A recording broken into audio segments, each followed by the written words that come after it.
Hey guys, welcome to What the Phuc Everybody, or how's it Girl, going? the one person who's watching this show. But you Oh, know it's a what? lot I of know people. who's going to watch the show, definitely. Who? My kids would definitely watch the show when I'm dead. And how long do you estimate that My happening? grandkids, hopefully, will watch the show when I'm dead. And maybe my ancestors, after that. So this is the beginning of like a new type of history, I believe. I think yeah, it's like we're recording everything and we're just selling it as it is. Like people will just have to believe us that this is the way everything happened. But like, why would we lie to you guys? Yeah, so this is February 2nd. Oh my God, it's synchronicity. 2/2/2/23, right? Yep. Anyway, it's February 2nd, 2023. It's the year of the rabbit or cat. In Vietnamese, it's cat, and Cat. rabbit is Chinese. I don't know what animals they have in Vietnam. Like for the horoscope, what is it? Yeah, it's Like, cat in Vietnamese. So basically, I'm actually half Vietnamese and half Chinese. So I was born in Vietnam. My dad was born in Vietnam. My mom is actually 100% Vietnamese. Was born in Vietnam too, but my dad was actually an immigrant to Vietnam from China, from Dieu Châu, right? Dieu Châu okay. is a type of Yeah. district, right? It's an area, right? And then his family spoke Chinese at home, but he didn't speak Chinese, and he learned Vietnamese, and he grew up in Vietnam, but his blood is actually Chinese, and that's why we basically have some Chinese blood in us, but we're actually Vietnamese because my dad kind of grew up there, and then married my mom, and so he doesn't really speak Chinese at all. So I learned Vietnamese, and I'm fluent in Vietnamese. I'm pretty good at Vietnamese. And so my kids, I'm hoping to teach them Vietnamese, but they're not learning as much as I want them to. But I'm going to try to maybe throw them into the water and just move to Vietnam for the summer for one summer or so, maybe get Okay. them into it, See how it goes. right? I had some friends that But remember they're like second or third generation Italians in Montreal, and they live in Saint Leonard and everything, and then they thought they were like really Italian. They like my cousins came over from Italy actually to visit, and turns out I can't speak Italian. yeah, I when mean, I think that's a gift that I'd like to give them is the gift of the multicultural culture. yeah, So actually, this episode, I'd like to talk about something. yeah, for I'd like sure. to talk about what it means to kind of come to this country Okay, and the American dream, and maybe more about my personal story and how I kind of grew up, and love to tell you, how I got here. So basically, I was born in Vietnam in 1976. It was the end of the Vietnam War. Both my parents were actually teachers. My mom was a teacher, and my dad was a principal at the same school. So they actually met, while they were teaching, and they married, and then they had my brother in 1974, and then the war was going on, obviously, and my dad had to go fight in the army. So he was actually in the Vietnamese South Vietnamese army fighting the communists, basically, right? Fighting the are all North the men Vietnam. drafted? Well, yeah, I think he was drafted. Yeah, I think, or maybe he just volunteered. But either way, he never talked about it.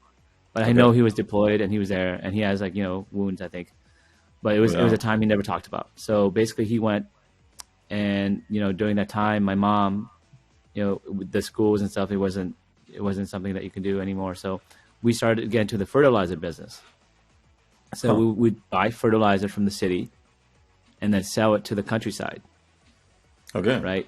So Yeah, I'm not yeah. sure it was around that time, but or around the wartime. And so we started actually doing well in that, because my mom is actually very outgoing, and she's a wonderful woman, and everyone loves her. And she basically is Go Sao is like her nickname. So she's number 6 in the family. Okay, Okay. so the number 2 person is actually the oldest child. So number 1 are the parents, right? Number 2 is the oldest child, and you go 3, 4, 5, 6. So Okay. when you're number 6, that means you're the 4th child of the family. You can tell, right? So for me, I'm 3, Okay. right? So my little brother has called me Anba, which is Yeah. older brother 3. Hmm. Because you can have older brother 2, Anhai, which is my older brother, right? So when I call my older brother, I have to say Anhai, which is 2. So Okay. older brother 2.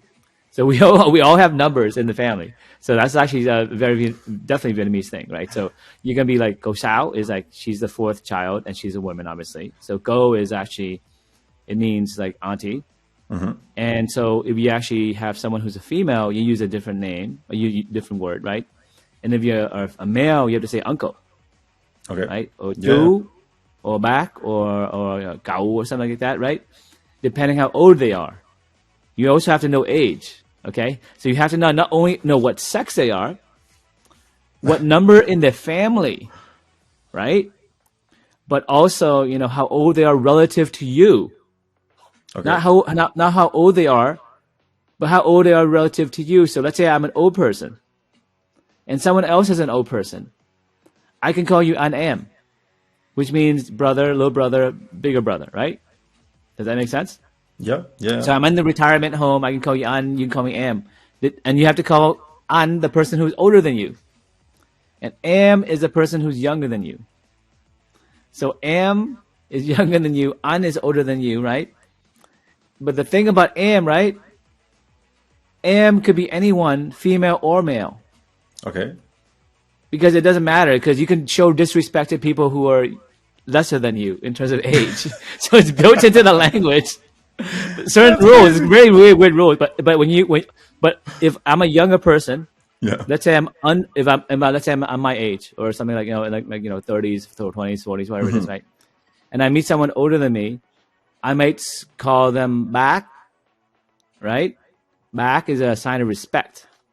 That means that's like, not only are you older than me, but you're like a wise man. You're like someone I should Okay. listen to. Back, What was right? it? So someone like an Back. uncle, like a Okay. great uncle, like someone who's like a wise. So an older person who's much older than you, right? But Okay. you someone you should listen to, right? So the whole culture in Vietnam is all about family, Okay. but your family extends beyond your family, and everyone in society is part of your family. So the word for you and me, Yeah.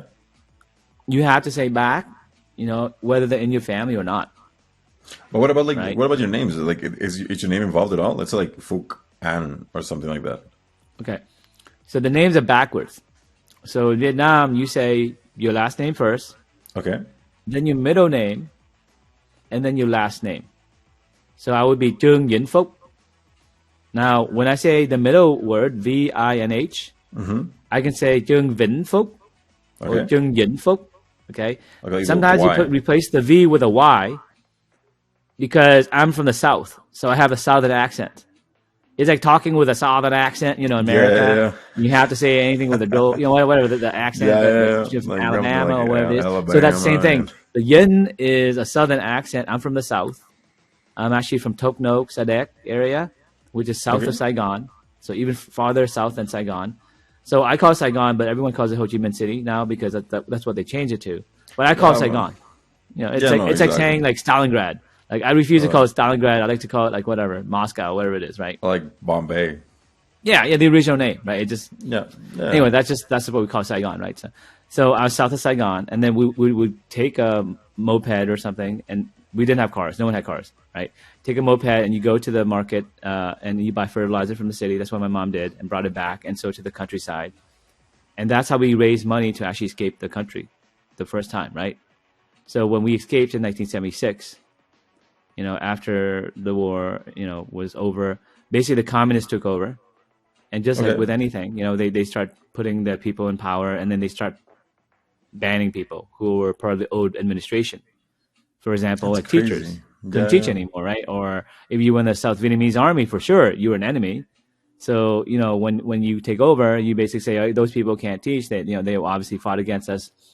They're the bad guys. They shouldn't be part of society in the same Yeah. way. Yeah. So, Yeah. so basically, my dad and actually many people tried to escape, you know, and some people went the land route through Cambodia, Laos. Some people went to the Philippines, the sea route to the Philippines, which is east. But basically what happens is you get these boats. They're like small ferry boats.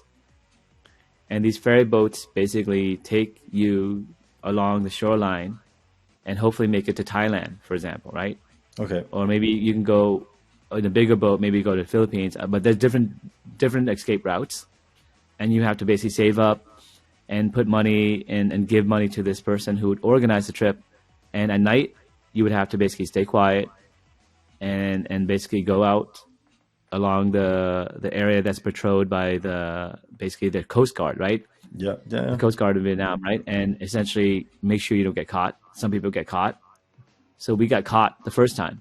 Yeah, and we well, went to that's jail. like the whole process of like the whole like Mexican wetbacks and everything, no? Like with the vigilantes and everybody like there with the coyoteros and whatnot, that they make you like walk through the desert, and everybody has like their struggle, That's which is exactly what's happening, crazy. right? Yeah, yeah, And there's still people who are in tankers, right? Right, that they put in tankers, and you hide in tankers, and you dock in America, you open the tanker, but sometimes there are dead people in the tanker because they didn't yeah. get Like you have didn't enough make air. it.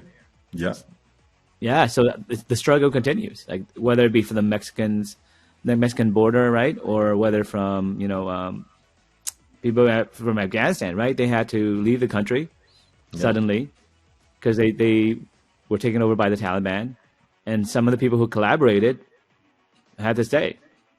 And so those people who collaborate had to stay, but then maybe they try to escape somehow, and hopefully they make it. yeah. No, I was watching like a lot of like the red tape that they have like to get their like the people that were helping there that were locals.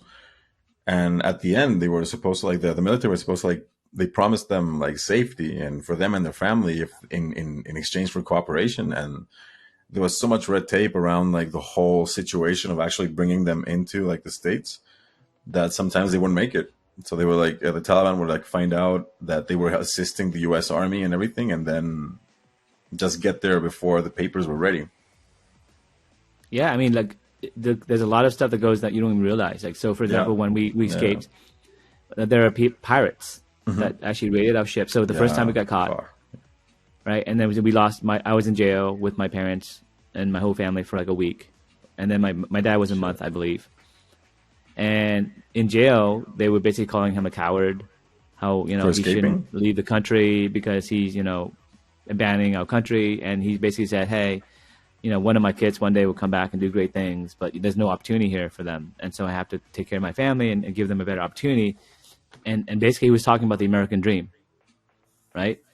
The Yeah, American yeah, dream is you live in a country that isn't stable, where you maybe used to have a ability to make a living and have a life, but then you don't. And many countries are like that.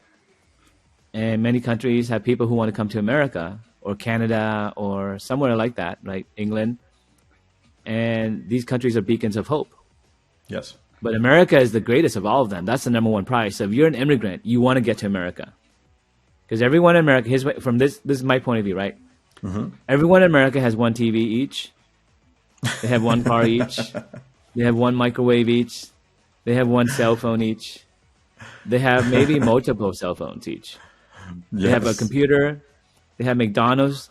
They have $1 meals. They have malls. They have everything. And they have peace where you don't have to worry about getting killed or, getting kidnapped or having, tons of food perks. on the table because they have welfare too. And they have social security and they have all these things where you can actually benefit as an immigrant. So, Vietnamese people, that's like the lottery ticket. It's like Charlie and the Chocolate Factory. If you can somehow get that golden ticket, Yeah, you everything will made be it. all right. Exactly. It's funny, like how and some people take it just for granted. Like you just assume that.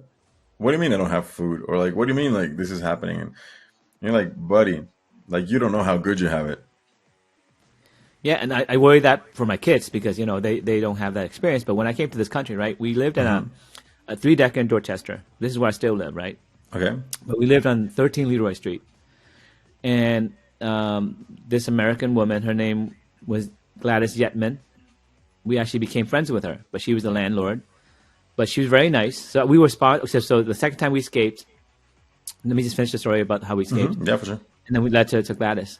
But basically, she's a great woman. She helped us, and so did many people along the way, right? So we went and tried a second time. So we had to sell fertilizer and all that stuff. And you can go to the first podcast to hear more details. So that's how Yes. this whole started. But basically, we got sponsored we made it to Thailand after we were raided by pirates and all that stuff, and we almost died. My brother almost died because he drank seawater Yeah. and Like, man. he dehydrated. And we were basically like a week. It took like a week, and How old we was finally he? got rescued. And I was 1976 is 1980, right? 1980, right? Around. So basically, How old was your brother when five. he drank the water? He was 2. Man, He was born in like 1978. it's a So fragile my older age brother to get 1974. dehydrated. I was 76. 78 was my youngest brother. So 2 years apart. So 3 brothers, Yeah. 3 young kids, and my crazy parents brought us into a boat for a week, hoping to make it to America, to Thailand actually, and then from Thailand there would be a refugee camp where we stayed, and then you can apply to go to America. And lucky for us that my dad was in the army, Okay. right? That he had a bunch of good green check marks. We were outstanding candidates to be sponsored to come to Boston by a church group that we actually got sponsored, and we left very, very quickly, after a couple months, right? Okay. A couple weeks. A lot of people were stuck there for a long time, and some people were stuck in the Philippines for years, like tens of years, like, and Do you sometimes remember any of it? Like, do you have like longer. vivid memories? Well, I remember some stuff from Vietnam. I remember some of the. Well, I remember something that my dad doesn't remember. I remember that in preparation for the trip, he threw us in the river and he threw a tire and said, "Swim to that tire," in case something happened, so that we can get used to swimming towards a tire and holding on to it. I remember this very clearly because I was like, "Holy shit, this is gonna be real, right?" And I'm actually gonna. He pushes us in the river, jump in the river, go grab that tire, and he doesn't remember that part for some reason, but I do. Well, you don't want to So remember it's that either part. You kind of a like fake blocked memory, it but I out. think that's a real memory. Well, he blocked I it also out. remember one of the things I did was when I was we played marbles. Okay, so when we were young, there was no TV, there's nothing like that. The only game you had was either you play with mud. So I would make clay sculptures out of mud, including my penis, my wee wee, and that There's an episode on that too. Make moldings of my penis. Like, say, oh, that looks like my wee wee, and I would just make more of it. I don't know, but that was something I was famous for. I was also famous for chasing chickens, and I got scratched. I have a scar in somewhere right on my face from the mother chicken who didn't like me catching their chicks. I remember that. Oh. Okay, I have a scar from that. And then I also remember playing marbles and being pretty good at it. Okay. And so when you have marbles, it's like Squid Games. You ever see Squid Games? Yes. Yeah, it's like all those games that guy played. Those are the kind of games like where you like because you don't have TV. You had to play. No, that's how we used to play that. before. I mean, like with the marbles, you used to play like card games, and all of these things, like whatever you had around, basically. Yeah, well, the marbles is intense because you can steal other people's marbles. So if you win, you get that. You're betting it. You're betting. So yeah, it was an addiction to gambling at a young age, right? But Asian culture, we're actually taught to be gambleholics on New Year's. So New Year's just passed. Okay. And I explained to my kids in plain language what New Year's is about, right? So New Year's is about younger people going and kissing their parents' ass or their older people that in their lives. The rule is this. The person who is your victim must be married. Okay? They have to be married, and if you're a single person and younger than them, all you have to do is wish them a happy new year and kiss their butt. Like say a couple good things about them. And literally by karmic law, they have to give you what's called lisi. They have to give you the red envelope with lucky money in it. Oh. Because it's like Halloween. Yeah, but with cash. If you don't give a trick or treat, if they say trick or treat, you don't give anything, they're going to egg your house. But in this case, karmic justice for the next year will hang over your head and you will have an unlucky year. So the kids have to go to the village side. And I remember when I was young, right, in America, we were poor, right? But some Vietnamese people, they actually came with money, right? They came even before. So the other Phuc, actually, the partner of my company, he flew to America before the war ended. So he was probably one of the rich crew, right? There's a bunch of rich people, diplomats, high society, who saw the writing on the wall and had the capacity to fly here. They took all the gold with them, all that stuff. There's a lot of rich people, from that in California and all that. And one of my friends, he would go to California and he would basically say Happy New Year's to his family, and he would get $10,000 a year from one person. Then another person, okay, he would get 5,000. Another person would get a couple thousand, and literally, I think he got like 20-something thousand to party in college. Because I was like, why do you drive like such a nice car? He drove like a Eclipse, the cool Eclipse car back then. It had a hump on it. I don't know if you know that it's like a race car looking thing. It was freaking cool. And then he got all the girls. He had all the money. And I said, how do you get all this money? Do you have a job or something? He said, oh, yeah, I can tell. All he had to do is go kiss ass during New Year's. And And then you get that's a the way party for your budget. parents to enforce that your kids visit you. Okay, that's funny. Like that's one way of doing it. Like you just No, I mean that's very practical actually.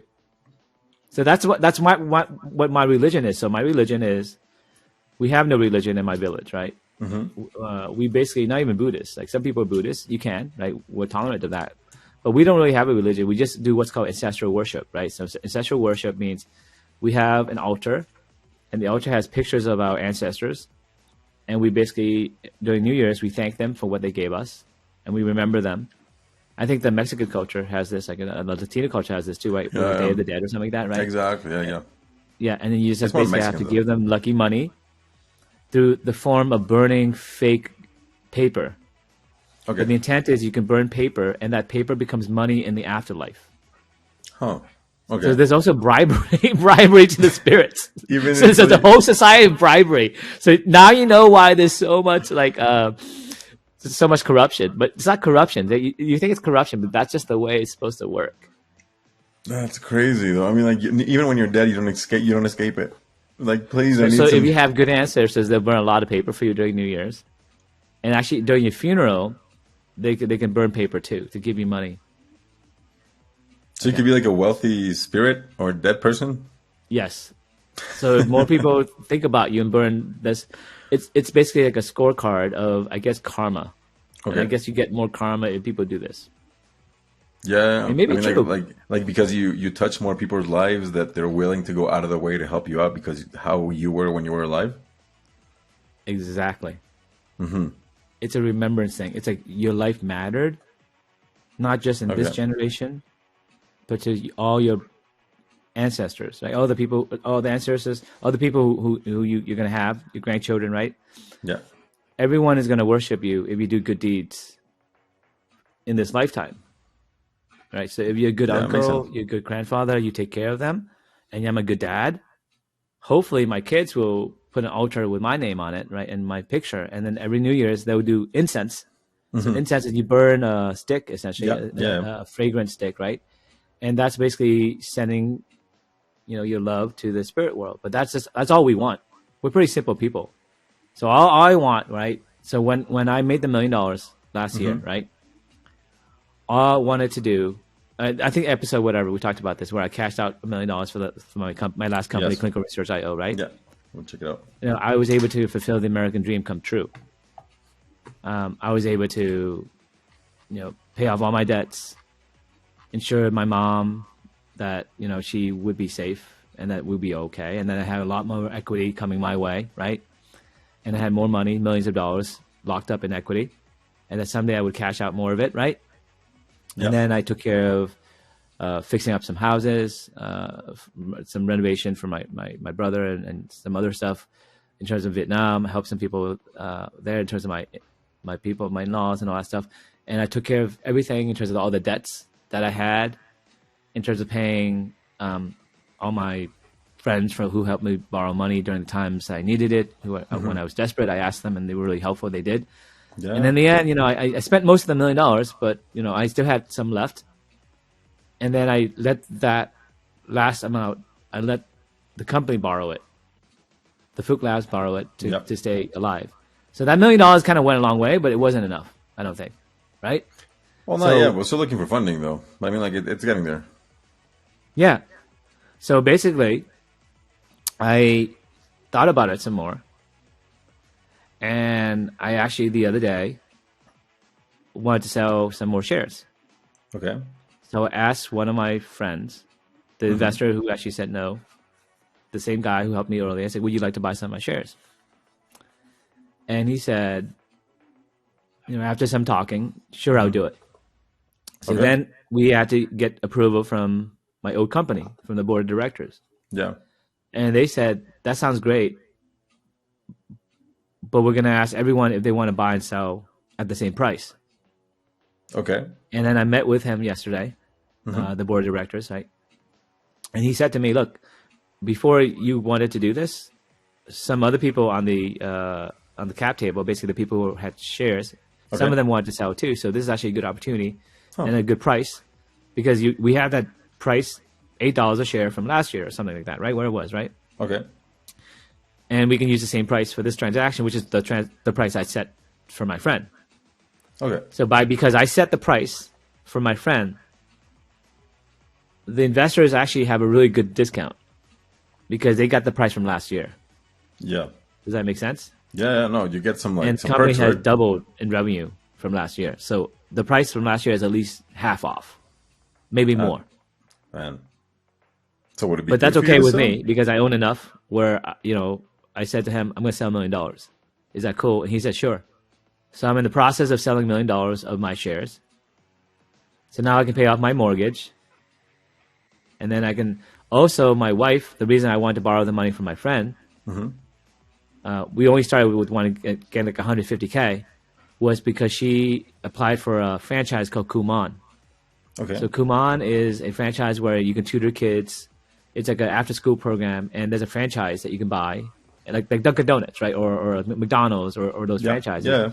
And she was basically the Kumon teacher for our kids. Really liked us and got along with us, and offered to help get the franchise for us. And she just got approved.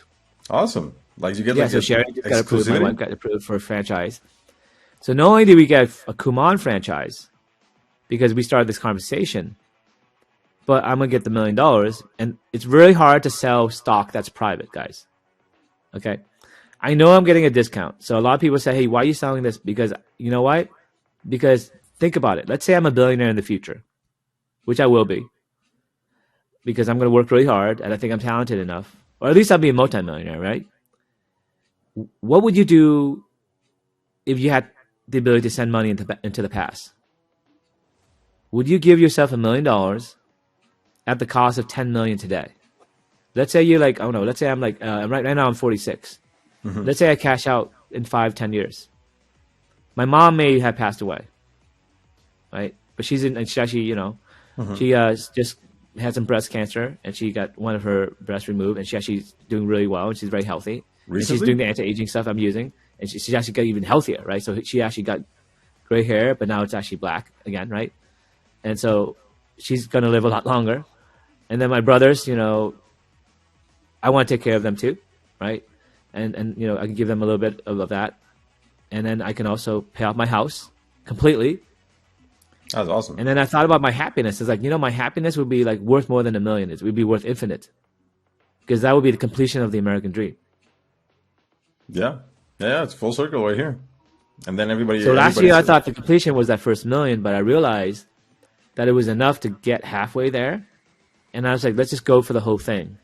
And even though in the future I might lose 100 million, because that million might go 100x, which it will. yeah, That 100 million when I'm 50 or 60 is not going to buy the happiness for my kids going on vacation today. exactly. Right? Yeah, yeah. It's about It's like, not going to buy my peace of mind that, like, no matter what happens, the house, it's worth probably $1 million, right? yeah, yeah. Once I pay off the mortgage, which is like, I think 400,000, 500,000, 600,000, I don't know, 500,000, some give or take, right? Then I'll still have kept, some money left for the Kumon, which is probably like 100K. And then I'm also gonna, like I said, put some money into the mass realty thing. That's like 10K. Like I said, Roberto, right? Because I want that to be a small business that we earn slowly, right? And then the Kumon, between the Kumon and basically owning the house and my wife working, I can become a housewife, which is always my dream come true. Yeah, become that trophy husband, man. Like it's I all want to be the about trophy that. husband. I was like, I bought the house. We got a couple 100K, right? And I have more stock coming. So it's not like I don't own stock. I still have stock. So to give you an example, like I own 50% of the shares at the beginning. Okay. Okay. Of the 50% I own at the beginning, I still have about 20% left. Oh, that's pretty good. Obviously, after dilution and everything, so I basically sold 60% of what I owned. Okay. Right, 67. So I still have 30% of what I owned before. So I sold $2 out of $3. I still have $1 out of $3 left. Okay. That's good enough for me, right? Because let's say that $1 out of $3 goes 100x. Yeah, exactly. That's hundreds of millions of dollars, right? I'll be fine. And you know, there's an important factor here. Like I was talking with a couple of friends that came up with the same idea of, like, they were always stressed, always busy, always at work, always doing like the other stuff, concentrating on like not even being with their families, just like this like concept of infinite growth. And at some point they were like so stressed and everything that they started talking to me about the fact, you know what, somebody came up to me and they said like, figure out your number. Like what's the number of money, like the amount of money that you need per month to be fine, to be happy, to be able to pay all your stuff, to be able to like be home at 5 o'clock in the afternoon if you like no overtime, and to be like just a happy person. Yeah. And So this is actually, yes, guys, this is the first time Roberto found out about this. So it this is was like, his real reaction. So for me, I had no idea this was going to happen. I thought I was just going to borrow money so my wife can do the Kuman. yeah, And then I thought about it. I was like, hey, let's see if this. I didn't even have to ask. They asked me. Now, the reason they asked me is because the company doubled in revenue. okay, And they saw that I was selling it for a huge discount to this guy. He's like, holy crap, I want that too. like I want in. I want to buy that because that's worth a lot. And I'm like, okay, that's worth a lot to you. That's great. I don't mind getting 30 cents on the dollar because that 30 cents for me is paying off my house. So going Yeah, back to what would make you happy, yeah, right? For like me, at this point, I came from playing with marbles and making poop out of clay, right? My penis out of clay. Like that's my yeah, toys back then. So I don't have any hobbies. My only hobby is watching TV maybe once in a while, like Star Trek, TV shows I like, walking. I don't even have a gym membership. I have this membership to like this intramural sports thing where you can do pickup games, volleyball. I play tennis with my friend, mostly for free, outside. And sometimes during the winter, we do like an indoor thing, right? And literally, I cook. I'm a really great cook. Once I own this house, the only expense are taxes, the car, and food. And my kids that's obviously it. will have to go to Yeah, college, but they're going to public schools right now. Like as long as I tutor them and they go to public school, and there's actually a really good school system here in Boston where if you can test, you get to these magnet schools. So the top 3 schools are really good in terms of these test schools that you have to test into, and like my kids definitely will test into it. yeah, yeah. And once they test into it, it's actually really quite good. And then you go to a college here. I may not have the money for college yet, but I'll make it during the next 4 years because my daughter's only 14. I have 4 more years to make it. Exactly. You have And during those time. 4 years, my old company might go public, and there'll be another event where I can cash out. So yeah, Yeah, no, it's a good thing. I mean, like seriously, like money right now will get you like a long way, and will buy like that peace of mind, and knowing that you're backed by something is just like a great feeling. you know what I think is the secret for me. What is it? Okay, the For secret for everybody me is now. no debt.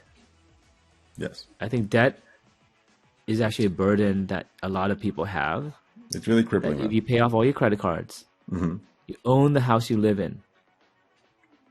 If you do those 2 things and you have no debt, right, and you basically just work a regular job, you're gonna have an amazing life in America, right? Anywhere. You own a house, you have no debt, you have to pay for food, pay for entertainment, and you don't even have to have a car. You can No, have an Uber, right? You can have an Uber these days for the special occasions. You can take the transit system. You can have you a have T a card, right? great public system. Yes. You can ride the bike or ride the scooter. I ride my scooter everywhere. I do not take the transit system. The transit system is slow compared to my scooter.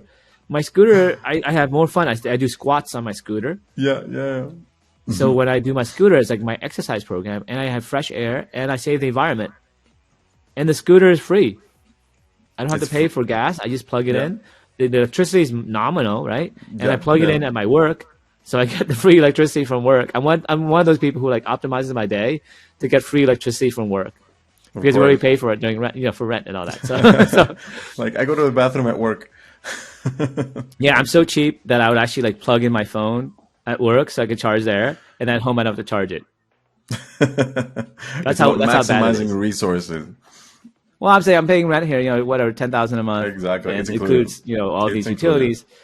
It says I was thinking, hey, maybe I should put a plant system once we get funding, and the plant system will have an herb garden for me, like a Yeah, based hydroponic on thing. fish. Yeah. Yeah, Okay. no, but they have these ones that the fish live in it, right? And the fish poop and they feed the plants. and that's how, and it's all symbiotic system, right? So Huh. you don't even have to do like you don't have to even do fertilizer. That's pretty cool. I didn't know they had that. I've never really been into like Yeah. fish. Or they have the systems where you can just load the cartridges and it'll just feed the nutrients on demand. So I was thinking of buying that for the office. But anyway, look, here's the deal. The key to happiness is No debt. you have to realize where you came from and Yes. then appreciate the stuff in front of you. So even before this second $1 million, I was really happy. Even before the first $1 million, when I was broke, I was really happy because I realized that I was never going to starve to death. That my kids would have at least some school, that I would not be homeless. I can probably get a job in America. Hmm. And those three things were not certain in Vietnam, right? No, not at all. I mean, Or like, anywhere except for America. yeah, I mean that's the thing. Like, I get questioned a lot of like here in Ecuador. Why did I come here? And like, what's wrong? Why didn't you go like to the States and everything, or like because like, or you stay in Canada? And it's just like choices, and like you said. I mean, like it's all about knowing your own capabilities and what you can do and you can't do, and getting to know yourself and what you're ready to offer to the market as well. Yeah. So you own do you own your home, Roberto, or do you have Yeah. any mortgage on it? Yeah, no, I don't have I have a mortgage, but my home, my house was like a heritage. Like I inherited it. Yeah, yeah. So you inherited from Hmm. your family, right? Yeah, And so do you have you don't have that many costs. So you live in your ancestral home, right? yeah. You have a lot of debt. Not that much actually. Like it's not even like five figures. Like it's fine. Yeah. See, but I'm saying like if you have no debt Hmm. and you live in a home and you make what 50K, 40K, something or something wherever in your area you live, right? Hmm. Most of the time, the cost of food is about 10% of your salary. And let's say you go to restaurants and stuff, it's probably Yeah. 30% of your salary, And here in Ecuador, right? things are cheap, man. Like we produce everything. So like a buck can get you like three avocados or like two. What is it? Like another dollar will get you like a full kind of like of bananas. The vegetables and fruit are super cheap.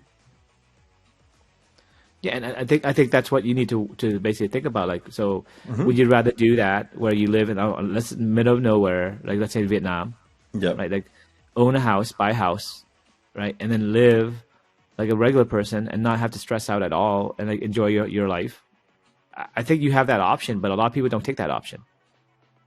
Like No, people can move to they Mexico, they can move somewhere else, exactly. like and do that. But that's the reason because they have a community, right? They can't give up their life. They actually like the movie they're in. Yeah. The movie that they're in, they're used to, right? You might be in the movie like The Office, Yes. right? And you're like, okay, The It's Office about is a that. TV What you show just said where you right have now. lots of Like, friends. yeah. What you It's a said right dead now end about job. being Who used to. cares? Yeah. You're just used to it. You're there. Like, it is what it is. Like, you don't really think about what you're doing and it just go through the motions. Because well, like that's because that's what your parents did. So that's what you're gonna do, and that's what your kids are gonna do probably. Yeah. So like the reason you watch this podcast is you get to Hmm. see firsthand the results of actually not making that choice and doing the road less taken, right?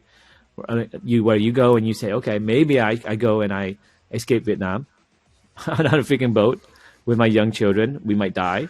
Yeah. Yeah. No, And you're then when taking I that look risk. back at them, I say, wow, they escaped Vietnam. They didn't have any money. They didn't have any language skills. They had to learn. They had to go to community college. My parents had to go to community college, Bunker Hill Community Hmm. College. They became electronic technicians, meaning they soldered stuff Yeah. together. But they were Yeah. the best because they were actually smart and intelligent. They basically, it's like you're hiring the principal of a school to basically Yeah. do like menial Yeah. labor, You're but it's just like actually electronics. severely overqualified. But that's the Overqualified, but thing. I they mean, were the like best. it speaks a lot about the situation in Vietnam, where like people like your parents were like, you know what, this offer over here is way better than what I have right now in Vietnam. So, and even if it doesn't sound appealing at all to like try to escape on a boat, hope for the best over there. Like I don't speak the language, it doesn't matter. It's still better than what is being offered in this place. And to actually have that like courage and like that to make that assessment and be like, you know what, this is it. Like I can't leave my kids here. Yes, and the thing is, think about what America is getting in that situation. Hmm. They're getting the people who are educated enough, sly enough, smart enough, whatever you want to call it, Mm-hmm. to pull off a plan like that, right? To buy a ticket from the right person, or maybe organize their own trip, right? Or and go across the ocean, apply the right forms, go through the process, come to America, put themselves through school with assistance from America. Obviously, America is actually very quite great. Navigate the social system, have their kids grow up, and then one of the kids gets accepted to an elite school like Harvard, like I did, and then I go and I stay in the country, and I make many jobs, create many companies, invent things. Not just me, but the people who I hire, who are also immigrants, some of them, right? Yeah. And we basically make America great. But because America took a chance on the people who were the entrepreneurs Exactly. Like to 35 do years that ago. trip. Yeah. So I think that's I the have to thing. give Like, props to people who you had to hire that donkey to take you to, whatever part of Peru, and that part of Peru will take you to South America, and then South America to Mexico. From Mexico, you got to escape the border. That's a lot of freaking work. They and really that want to be like here. it shows you like that little like that butterfly effect of you didn't know that when you were getting onto that boat when you were a kid that all of a sudden you're going to be helping I don't know like the like P Money or Varda or anybody else on the team or like Midnight. Who knew? You were just on the boat and like let's hope for the best, huh? And now like 30 years later, this is it. Yeah, but let me tell you the converse of that too. I can say this too. So I love America. I love that. But immigration, there are also some bad guys who make it through. Oh yeah, no, So for there are sure. people who make up their information. For example, like the Nazis escaped Germany and they Well, went to Argentina, Argentina's fine. Yes. right? And they went to Argentina, and they basically lied about where they made their money and all that stuff and their wealth and all that stuff. So there's a lot of immigrants who are trying to come to America to hide their money from China, from India, from Vietnam, Okay. from Thailand, who are wealthy people who might be gangsters, who might be thugs and bad guys, or people who swindled money out of someone, and criminals. And they also have the skills to legitimately go through the system. So in Canada, what you can do is if you put $3 million into any business, you can buy your way into the country and get a green card there. Three So all you have million. to do is take $3 million, open a location in Canada, and do something, That's anything, crazy. and they'll let you in the country. Yeah, and if you go through Quebec, it's not even that complicated. Just all you have to do is learn French, and it's So simplified for you. Canada is losing. Not many people are born in Canada. Like the demographics of all the Yeah, Western yeah, countries suck. yeah, So yeah. someone you should listen to is Peter Zahan, right? Peter Zahan, right? Zeihan, Peter Zahan, right? He's actually great at analyzing high level what's going on in the world, right? But what's going on is the population is shrinking in many countries. Some countries are doing better than others, but immigration is one of those things that can offset the loss of people. And you want to have the best people come to America. But at the same time, there are people who are bad guys who make it to America through the legal system. And those people, you guys make sure you block. Okay, there's some spies. There's some people who pretend they're immigrants because they escaped this, whatever. They're not. They're spies. Some of them work for companies, and they'll send that data back to China or to Russia or to whatever, right? So there Yeah. has to be a legitimate system where legitimate people can make it through, but also you have to not be dumb. Okay, And because Russia a lot of and immigrants were really sly. yeah, and China plays the long game. So like they will like wait. If it takes 10 years, it'll take 10 years. It takes 15 years, it is what it is. Like we'll be I feel like China is one of those countries that understand longevity and the big picture. Yeah, but it's not even that. It's a culture that doesn't have basically the history. Okay. Right? If you think about communism, everything about communism is like whatever the rules were doesn't apply to us. So if you look at the communist country, if you look at Marxism, it's basically saying, well, the whole plan is get along with the elites, and at some point there'll be a revolution. We'll kill all of them, and we'll take over. And then after that, there'll be harmony, and peace because we're in charge. Until somebody does that to us. No, well, what happens then? You have a committee. The committee is a bunch of people who run the government. They quote, they are the Yeah, government. yeah, yeah. But if you look at the pictures of the committee for China, it's the same people for the last 60 years. So what do you call that? Like I call that a kingdom. dictatorship. Yeah. I call that a kingdom with many kings agreeing to work with each other. Or I would even call that the mob. I would call that the mob, where all these mobsters have their territory and have these things. And there's a big mob boss. His name is Xi Jinping. Yes. And he is a badass mob boss who no one wants to mess with, because if you mess with him, you know You what disappear. happens. You get You purged disappear. Yes. legally, or you get killed, You or and your somehow family. something happens to one of your family members or something that they squeeze you, just like the mob would. It's crazy. That's the though. country Like, you're living in, when you Yeah. live in those authoritarian countries. and that you're stuck. Yeah, but Al Pacino is not a bad-looking guy. He seems like a cool guy, and in the movies, and he looks like you could probably have a beer with him and get along with him. He's the average guy. He might even be generous and donate to your church. He maybe even do you a favor today, and maybe tomorrow he'll ask for a favor back. Yeah, yeah, yeah, yeah. Which is, man, like you don't know what he's gonna ask back for. Well, that's the whole structure of the mafia. So imagine the mafia took over your country, and that is, I would say, about 1/3 of the countries in the world. Yeah, yeah, yeah. Well, just here, I remember like probably like a year ago, they killed one of like the important like drug dealers here in Manabi at the coast cities, and they're like, but that guy was so nice. He was like in charge of all like a bunch of mobs, but he was so nice because you could actually talk to him before he started killing your family. You're like, huh? They have to be very charismatic Yeah, to run an organization like that. They're ruthless, and I understand how that works because I came from the hood, man. I grew up in the hood where my friends, they would have parents who were on welfare, okay. and their parents were Vietnamese, would divorce so that legally it'll be a single mom situation. The single mom situation would allow her to have Section A. Section A is free housing, Shit. and then get benefits like food and all that stuff while the husband still lives there too. Well, that's the shit, No. though. I mean, like that's part of the problem I see when like sometimes you get like all these xenophobia and oh, we hate the immigrants and everything, because there's always somebody that screws the system. Well, that they're just using the system because they don't know how. Look, think about that person's point of view. They don't speak the language. They look for a job for like a year. They can't get it. They know that this is easy to do. If they do this, their family's safe. Is this your country? No. You just came into Charlie and the Chocolate Factory. You won the ticket from Charlie and the Chocolate Factory. You came to the factory the first time. This is not even your factory. You're just going to go eat the chocolate you want. Now, there's some rules. Some people will obey the rules. Some people won't. But this is not your factory. Not your home yet. So maybe you don't feel so much loyalty, right? And because of that, your kids look at that and they say, Mom and Dad, I'm going to go hang out. And the mom and dad's, you can't hang out. You have to do your homework. He's like, screw you. I'm going to go hang out. And the mom's like, you stay here.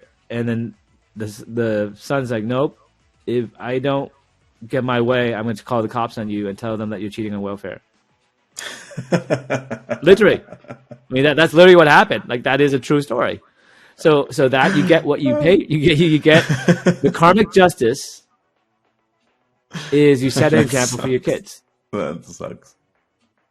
I remember what like it's funny now because it's over, but I had one of my uncles that he used to like all Latinos, like most Latinos beat their kids. Like that's education. It is what it is. Like we all got spanked. We all got like hit with a belt or something at some point. And my cousin was telling me, and like one day my dad, he was like, I'm gonna beat your ass right now. And I knew I was in Canada. He lived in Ottawa back in the days. And he was like, I picked up the phone and I'm like, I'm gonna call who's the child protective services. And my uncle just answered, and call an ambulance while you're at it, because they're gonna take at least 10 minutes to get here. And then like he just put down the phone and that was it. But it was like this weird situation where you have like the kids threatening their parents with like these legal system services that some of like the older generations just didn't grow up with in their own country. So like, okay, also this is what you want to, this is how you want to play this. They got into like this weird situation. Yeah, I mean, look, people are people, Yeah. regardless if they're Yeah. Vietnamese or not. But I got my ass kicked too in terms of like, okay, so corporal punishment in our generation was normal. So in It's part Vietnam, of we the have game, something man. called Roy. Okay. And Roy means to eat the stick. Roy is the stick. So Roy is the stick they beat you with. Your parents beat you with Roy and Roy, okay? So in Vietnam, they had the stick to beat you with, and they would hang it up on the wall or somewhere in the house. Like, you want to eat some of that? Yeah. And sometimes Want to they eat would some of actually like, that? and they will tell you like, go get my belt. You know, like, man, and you know, That's the same you thing. shit. It was okay. And then in America, I remember that we did some bad things. Okay. And so one of the things that my parents did was he's like, okay, go to the backyard, find the stick you want me to beat you with it, and come back. Emotional That was one of the damage, right? psychological tricks. And then I would have to hold the stick on my knees. And they say, wait there, I'll come back and beat your ass. I would be like crying like crazy with my brothers, right? And then we fall asleep, and that was their punishment, is to basically inflict so much psychological pain, but Psychological also going damage, on your yeah. knees and like, you know, holding the stick like that. It's hard. It hurts. Man, fun times, man. Back in the days, now you can't do anything of that. Education has changed. And then you know, one day they were gonna beat us, and we were so funny. We took a magazine book and put it in our butts. And then my mom pretended to hit us, and she knew. She was laughing. She thought that was clever. Well, man, you're But we about were to bad get beat. boys. Yeah. No. Like the things that like what my daughter does now is nothing compared to what we used to do before. So I think that's the best thing that, you know, this million is going to bring, right? So I'm going to help my brothers, you know, and they Yeah. don't have to worry about it. So the first million, you know, I can barely, you know, get my act together. This next one, it's basically going to give me the financial security for the rest of my life, right? Yeah, you're gonna be stable with You know, that. my Yeah. brother lives with me in this house already, so him and his wife live here. It's actually a pretty big house, you know, it's 3 floors. But this is our ancestral home, right? So we own an ancestral home now, like just like you do, right? Yeah. Like It's fun. we are the first family to own this home and buy the home, and from now on, our ancestors, you know, kids can benefit from that. So I don't have to worry about my kids anymore, even if they don't go to college. We can have like a Shameless. You know the TV show Shameless? I've seen him. I've seen the Yeah, so ad, but I haven't Shameless like, watched is a it. bunch of a bunch of basically poor people who live in the same home, and they all like are the same family members, and you just have to keep coming back to the home because they can't get their act together when they move out, so they end up living at the same house. But yeah, it's shameless because they're shameless. You know, they're like, you know, poor. Basically, it's a TV show about poor white trash. I'm not sure if I can say Yeah. that. You know, but That- basically it that's is. what they are. I think it is. I think they didn't even advertise that, right? Although some of them have their act together, right? But yeah, I mean, look, this is surprising, but it's also Year of the Rabbit. So my son was born Year of the Rabbit, Year of the Cat, and I have to tell you the story. I want to brag about it. So the way he was conceived was I had a lottery ticket. My wife said that she'll give me one night where I can get her pregnant because I wanted to have a dragon baby. Okay. So a dragon baby is, you know, like 2012 would be the dragon baby, but I wanted a baby before the dragon baby. So I basically had my son Tyson in 2011. And I had a lottery ticket where I had one night to get her pregnant, and I got her pregnant in one night. That's a I weird. know that deal, night we were on a cruise. The boat was, I think it was called something of the Seas, Oasis of the Seas, or something, or one of those cruise boats. And it was one of those nights. She's like, "Here's your chance," and I won the lottery Let's do this. in the Year of the Rabbit, basically. Exactly. So he was born Hi, in the Year of the Tyson. Rabbit, and then So the this next year how is you Year of were the made. Dragon. So next year in 2024 is my year. I was born in the Year of the Dragon, and my daughter Emily was born in the Year of the Dragon. So my daughter came. My wife was pregnant with my son. Delivered him in March Okay. 2020, 2011, right? Okay. And then What she day? was pregnant with my daughter 5 months later. Good. And my daughter and my son are 14 months apart. What days was your son born? On March? Uh, uh, March 9th. Oh, that's crazy. And then she's May 18th. On March 2nd. So if you think about it, 9 times 2 is 18. Yeah. She's the second child, like in a row. So I hit a double lottery. So I won him on the cruise ship, and then I got her as a bonus. Now think about what happened just now. I just got $1 million last year, around this time, around February, March. And then a year later, I get a second $1 million. Okay? And here's what's strange, okay? It's February 2nd, 2-2.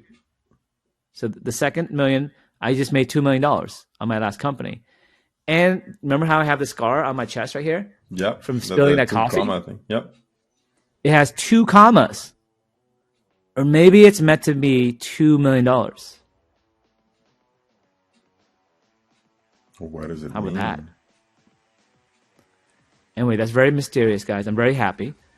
So that's basically my report, Roberto. You get to hear it firsthand along with Roberto. I'm very happy. Now I can focus on my company, Phuc Labs. And then Phuc Labs, we're doing really well. Actually, just to give you an update on how that's doing, we're still waiting on that investor who verbally said yes last week to give us a term sheet. We don't know if it's going to happen or not. I have no idea. Well, but now with this money, at least personally, my family will be, I'll be less worried, right? And my wife can do the Kuman, and then we'll be all set, right? And if I have to, I can help the company further, right, to get to this part. But the good news is, regardless of what happens to the investor, the client that we had, the client where we did some work for them, where we made $500,000 for this client, they're really happy with the work. We had finished that project with them in December, and they're going to renew the contract probably in 2-3 months. And the contract will be probably like 3 times more. Bigger? Maybe more. That's awesome. And it may be enough to make the company profitable. That'd be amazing. Yeah. So good things are coming to those who wait. I think, I'm going to peak late in my career. I'm starting to come out of my mature as a CEO, as a leader, as an entrepreneur. And I hope that you guys follow this journey. It's been crazy. So when you first started this journey, you saw me go from broke, literally, to $1 million. And now you see me getting the second million, and then this will take care of me for the rest of my life. And now I can really go after the big win. We also have an amazing team that I built. Now I'm really happy with the company. Everything is going perfect. And, this podcast, hopefully we can continue if the funding continues. If the funding doesn't get approved, I'm going to have to shut the show down. So that's my threat to the universe. Whoever that one fan is, please pray that we get this funding. We got you. Otherwise, I'm going to have to cancel this show. For real. What? I'm just going to retire. Why would I have the show? Look, we failed. For fun. Look, it's a show about startups. If you start a company and it fails, then it's no longer a show. Then you just talk about yourself, right? Yeah. Well, there is some knowledge to be spread around here. But look, fate will determine it. I'm going to try my best. Even if this investor says no, we have another investor. Okay, let me give you an update. Okay, so I do have an update. Oh. So we had 3 investors. One of them said no already. I talked about that. Yeah. The second one said yes. So the number 1 draft pick had said yes verbally, and the number 2 draft pick, this venture capital company, I can even say their name, right? Mass Ventures, right? Okay. They are going to review us on February 13th. They said. Okay. On February 13th, we'll get a decision of whether they want to continue and do what's called due diligence, basically do the final assessment, and then on March 20th they'll do a vote. Now that's a very set time frame because it's part of the state and they have a process. Yeah. So even if this investor says no, we have that.